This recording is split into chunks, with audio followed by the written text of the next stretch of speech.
What up, guys? My name is Calvin. This is my NB200 camper van. We are going to go on a little adventure today. We are going to Rehearsal with my dad's company, and then we are going to do a little van campout, have some fun. But we are already running late, so let's get moving.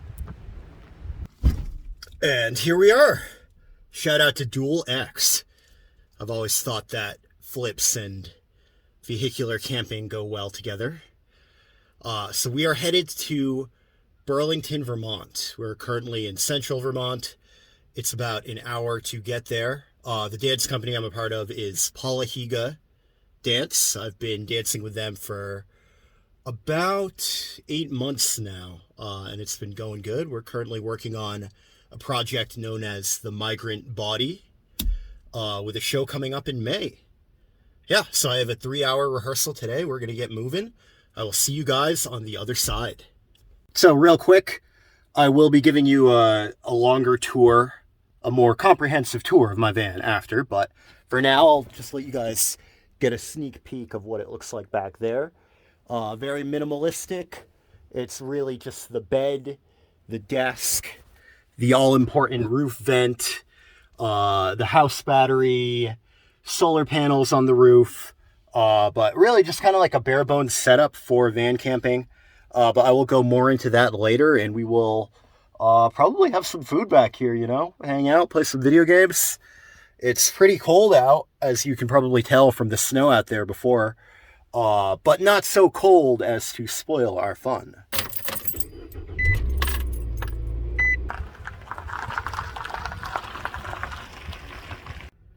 All right, here we are at Cohen Hall, one of UVM's many buildings. It's pretty spread out as a college, so you can see kind of the road over there and various other buildings, apartment buildings, student housing. So the situation here is that none of us dancers in the company are actually UVM students. Paula teaches here, which is why we have access to the space, which means that we have to sneak around back and knock on the window to be let in, kind of like thieves in the night. But I'll show you the space when we get in there. It has beautiful, beautiful polished wood floors, and it's served us really well so far. Windy though. My van was just swaying back and forth on the highway. Those of you who have driven vehicles with higher clearances before know that on a windy day, it's like you're driving with a ghost in the car. Oh my gosh. So this is Paula, the director of our company. How are you feeling today? I'm feeling very excited. Very excited, especially because yeah. you are filming, not me, you know? Finally, we have a camera person. Oh, I don't know if I'd go that far yet, but we're gonna have, you know, plenty of footage for today. Nice, hopefully wonderful. I can get some, you know, behind the scenes Yes. stuff. Go for it, Calvin. Wave hi, how you feeling, Olivia? I'm good. I just got back from lessons in Montreal, so I'm Nice. good. She is Got a lot the of ballroom knowledge in my champion. head. Yeah. Yeah. So I'm on my way to being the champion. All right, For yeah. 5 years. That's what I've been saying for the past 15, but the next 5 will be crucial in getting there. All right, time for a warm-up.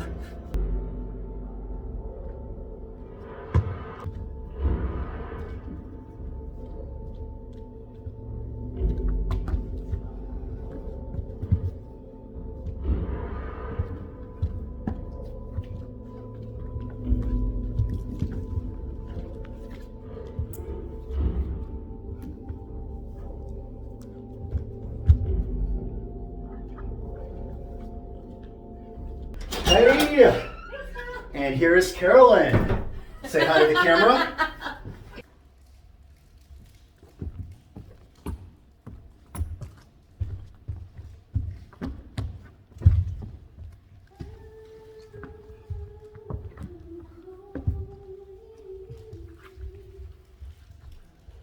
So the piece is subdivided into separate pieces, and the one that they're working on right now doesn't need me, so I have room back here to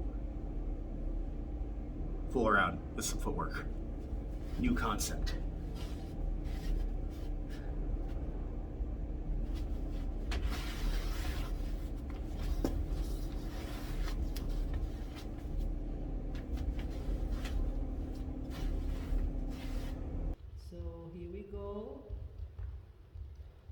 Do it.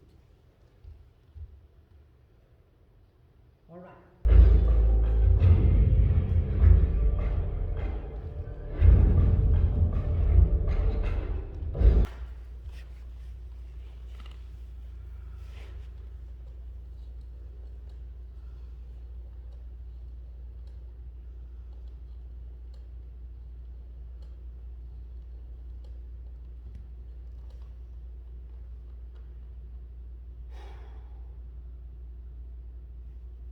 Yeah, I accepted it.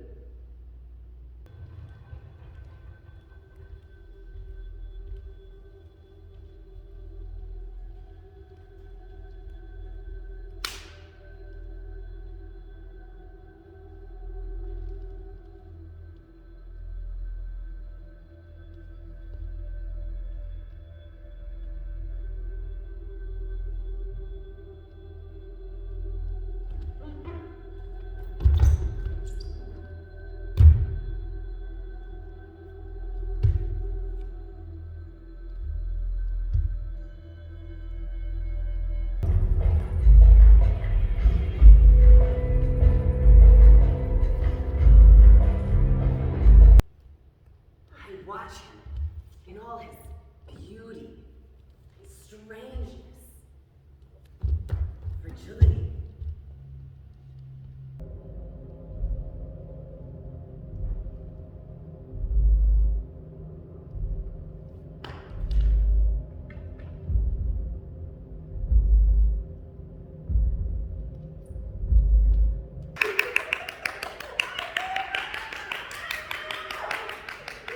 Oh my gosh, I cannot believe it.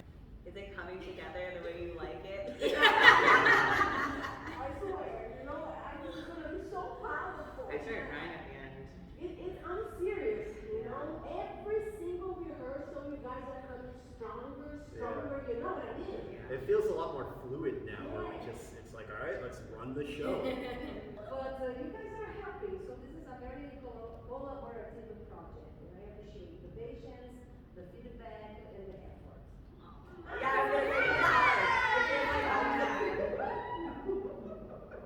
Oh my goodness, it's gonna be amazing, people. All right, I just got done with rehearsal. I am actually on a highway rest stop right now. I'm not where we're going to be heading for tonight. But just to give you guys a quick tour of the van, it's really, pretty minimalistic. I have my bed, which I'm currently sitting on. I have a desk right here. Good for doing desk-related stuff. Good for cooking. You guys know how a desk works, I would assume. I have my battery box down here, which I actually put everything into an ottoman just to keep it both functional but also cozy. It's pretty nice to be able to sit on my bed and have, my feet kicked up somewhere fairly comfortable, nice and cushioned. I can put my rad socks up on an ottoman to chill out, Let's see, I have the roof vent, which is up here. I have the, the classic string lights, nothing too advanced here. Nothing crazy, you guys. I have my cooking setup down below. I have a number of very, very simple drawers, down here. If you're wondering what my bed is actually made of, how it came to be, my little brother helped me build it. And the only thing I did for it that is anything, more advanced than just throwing down a slab of plywood is I fitted the plywood to the shape of this door back here. You can see that the interior of the van has a lot of curves to it. So we actually fitted the piece of plywood to maximize every amount of leg space that I can have right out in front here. And I'm really happy that I did that. It turned out really, really well. I have a very simple, very basic back of the seat divider for, toothbrush, toothpaste, everything I need. I have a fan right here, which crucial for, the summertime. Also in the winter, if I want to keep condensation down, I just throw that on, keep the window cracked, get some, through current going here with the wind. I have a little trash can down here. And that's just about it. Oh yeah, I have an inverter, and I have a, just a nice big power strip down here for all of my relevant power needs. The battery is 100 watt hours, I believe. It's enough, it's enough for my needs typically. Nothing really eats up all that much battery that I'm using in here. The electric blanket, I think, probably eats up the most, and even then it is super, super efficient. Overall, I think the rehearsal went really well. There's a lot going on in the piece, as you can probably see from the short clips that I threw into the video. The piece itself is close to like 40 minutes long. I only put small snippets because I really don't want to spoil the hard work of all the talented dancers involved, all of the intense choreography that Paula has come up with. There is going to be a show. There's going to be, like a video production. You guys will have the ability to see the full, complete show once it's done and once it's premiered in May. But until then, most of it is going to stay under wraps. You may have guessed from watching me dance, if you have a dance background, but I am not a trained studio dancer. I've taken some classes as an adult, modern, a little bit of ballet even, but my background is 100% in b-boying, breakdancing. And I got to a point with it where, I kind of peaked in terms of my physical condition as I'm in my 30s now, and it's just impossible to avoid injuries, and I still really wanted to dance. I used to work for Paula at a dance studio that I used to teach at, and she reached out to me and asked me to work on a project with her, and I ended up becoming, a more regular part of the company, and I really enjoy it. It is some pretty intense stuff, as you guys have seen, as you guys will see more of, but it's, one of several projects that I'm working on right now that are dance related, and I hope to take you guys behind the scenes for other projects, introduce you to some talented dancers, all while camping out of my van. Not all the time, just to be totally clear, because I know some people, those who have the eagle eye for van built setups, probably have realized that this is much more of an outing setup rather than a full-time setup. I am not living out of my van full-time. I will never pretend to be unless I am. I may, travel over the summer and go on some longer trips, but even that I don't think necessarily qualifies as living out of your van full-time. Some YouTubers do that, Foresty Forest. That may be my all-time favorite YouTube channel, a big part of the inspiration for me to actually film some of my life and kind of show what's been going on here, what my van is allowing me to do.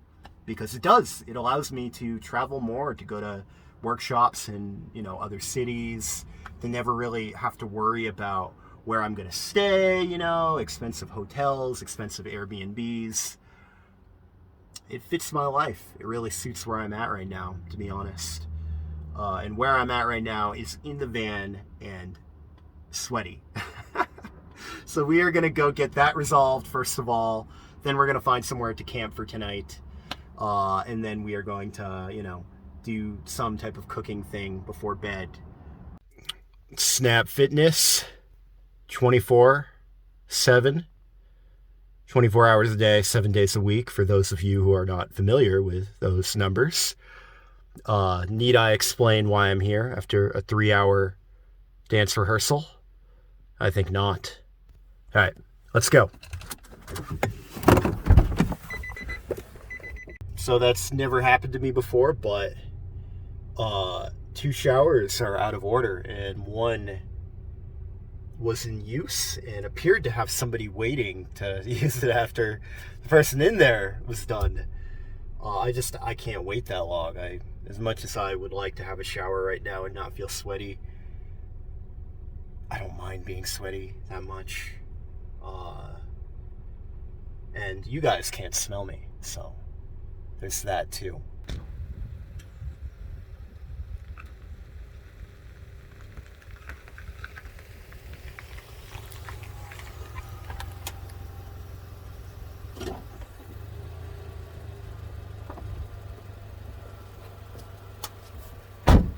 All right, this should do. All right, we are in our spot for tonight.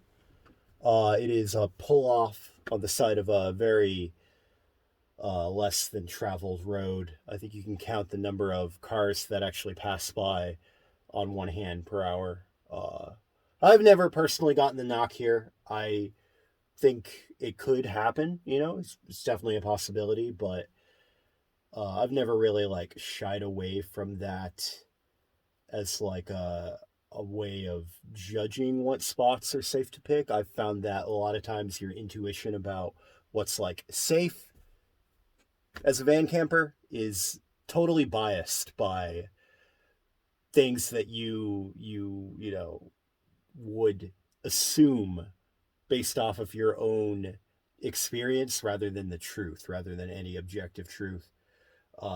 My general rule for picking spots is just the simple question of like, whose responsibility is this space? Generally, a lot of times parking lots, even stuff that people assume are safe, like a lot of Walmart parking lots, if there's somebody whose responsibility it is to make sure that nobody's parking there and camping there, they'll make sure of that. They're paid to do that. If nobody's paid to do that in a spot that you're looking to camp out in, and the only real knock that you're going to get is from like a concerned citizen or a cop, you're usually pretty good. There's no guarantee, but I prefer those spots a lot more often than those spots that feel like, kind of like sneaking in and getting away with it, or even spots where it is like an unwritten rule that it's allowed. A lot of times I think that it's a gamble. It's allowed until the day that it's not, and there's a lot of times lag between you realizing that the spot isn't safe and the word getting out about it and you getting the knock if you do go there. Anyway, I am actually exhausted, and I also just realized that I forgot my pillow. I don't have my pillow in my van. I had a friend over last week at my apartment, and I only own 2 pillows, and one is usually in my van and one's inside, but I brought that one inside and then forgot to bring it back outside. So I am exhausted, and I really just want to go straight to playing video games and chilling out rather than doing like a whole big cookout. So I got some candy from my friend and company member Olivia. She had leftover candy from a Valentine's Day dance that she did, so I'm going to eat that. I am going to break out the burner and make some tea. There will be some cooking, just like the base minimal amount that I can get away with for tonight. Yeah, let's get to it.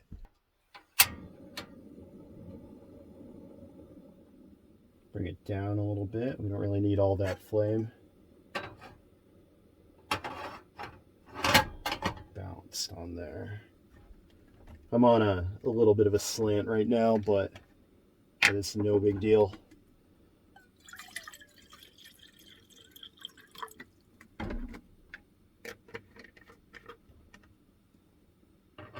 Let me find some of that candy to get to munching. The point of van life to me is that you're just allowed to make your own van life. You're allowed to live your own life and really just figure out what it means to you. That'll do for now. Man, that boiled fast. I use like an electric kettle back at my apartment, and it's got nothing on this bad boy. Yeah, so the plan is to sip on tea for a little bit, to eat some candy. I'm going to chill out. I'm going to play some video games. And then probably brush my teeth and go to bed. I am actually really happy with how today went, and Again, I do this because I want to do this. You know, I have a job where I work from home. So a lot of times I don't really have like a dedicated space to be like a relaxation area. You know, like I have a living room, but I work out of my living room too. And it's sometimes hard to just turn off work and commit fully to recreation. Uh, Here in the van, it's no real option, you know. Like I could work out of my van, I guess, if I really wanted to, if I really had to, but it's really just kind of a space for me to be in, you know, to drink tea and to eat food and to play video games in.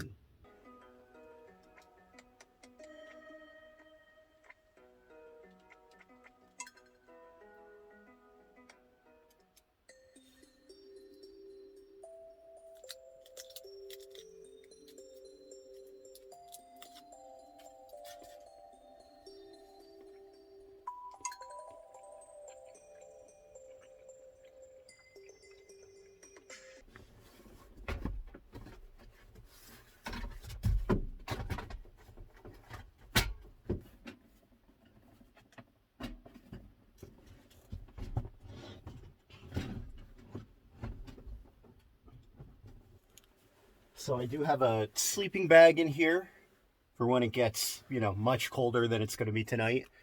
I could fold this up and use it as a pillow, but it would require, I think, taking it out of its casing. So what I think I'm going to do is leave this over here.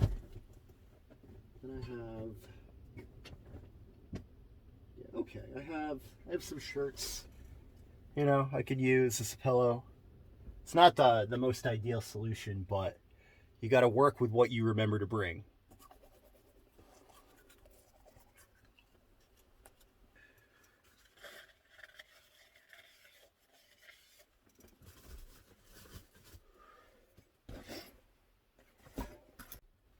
So it's pretty warm out tonight. I don't know exactly like what temperature it is out. Somewhere in the high 40s or possibly even the low 50s if I had to guess. Like it's really warm outside. So I'm probably not going to be using the electric blanket for active heat. I still have it down on my bed. You know, I have another really nice soft blanket that I put on top of that to kind of trap the heat in when I am using it. I have a sheet. And then I also have like warm clothing down under here, and I have the sleeping bag over there too. But what that means is I'm not really going to need power overnight. My phone is good until tomorrow morning. You know, I'll charge it when I'm heading out. I'll just plug it into my charger up front.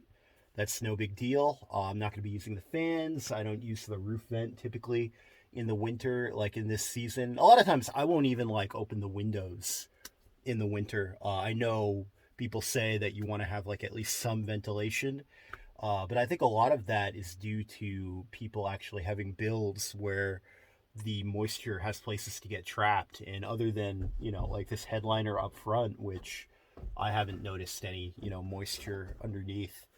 It's all stock otherwise. There is nowhere really for the moisture to go. It just kind of like pools on the middle and then it hangs out there and then slowly dries out after I camp. My point is, what I'm getting at is I'm going to turn the lights off over here, but I'm also going to turn my inverter off. I don't know if you guys have like a really clear view, but the reason why I do that is because a lot of inverters, possibly all inverters in a battery built setup like this, I'm not entirely sure, but a lot of them have what's called phantom draw, which is even when you have all your electronics turned off, the inverter itself will still continue to, I don't know if it's cycling. You can kind of hear like a faint noise that it'll make every now and then when it is, you know, hitched up. But it will have that phantom draw, and that will slowly drain your battery. It's a much bigger deal in the winter when you're getting less sunlight. I rely entirely on those solar panels to keep my house battery topped up. So it's something I have to keep in mind. I have a switch installed that lets me, you know, with just the flick of the switch, instantly cut the inverter off from the battery. That's what I'm going to do. This is a really long-winded way of me saying that it is now time for bed. I think that'll be the end of this video. Yeah, I will see you guys in the next one.